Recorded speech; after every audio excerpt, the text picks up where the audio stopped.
Good morning students. मॉन्ब्रेसे के online class में आप लोगों का स्वागत है। स्टैंडर्ड 8 में आप लोगों को मैं चैप्टर 5 पढ़ा रही हूँ और आज पेज नंबर 31 को हम लोग पढ़ेंगे।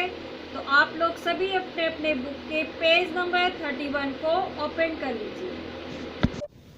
पेज नंबर 31 मैंने आप लोगों को कल रीड करने के लिए भी दिया था, तो आशा है आप लोगों ने इसे रीड किया होगा। तो आज देखिए आप लोगों को ये चैप्टर समझने में आसानी होगी। हालांकि कल मैंने आप लोगों को बताया था कि उनके बड़े भाई साहब यानी प्रेमचंद के बड़े भाई साहब प्रेमचंद के अभिमान करने पर उन्हें किसका उदाहरण देकर समझाते हैं? रावण का।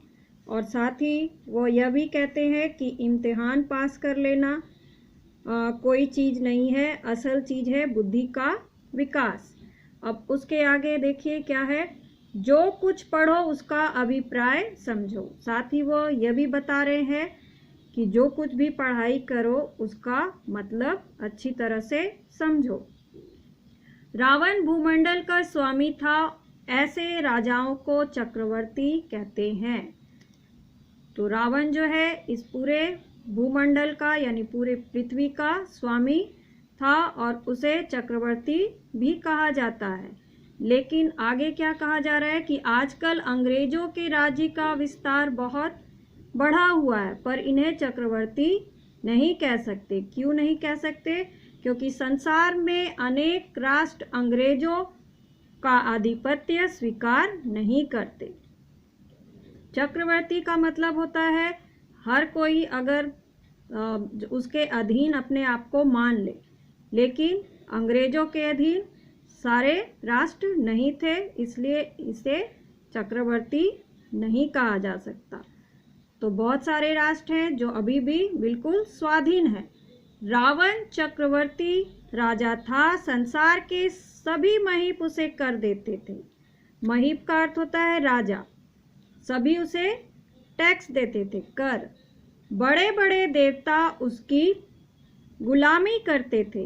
आग और पानी के देवता भी उसके दास थे। मगर उसका अंत क्या हुआ? घमंड ने उसका नाम निशान तक मिटा दिया।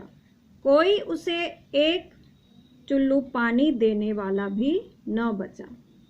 तो आप लोगों को पता होगा रावण का अंत में क्या हाल हुआ था।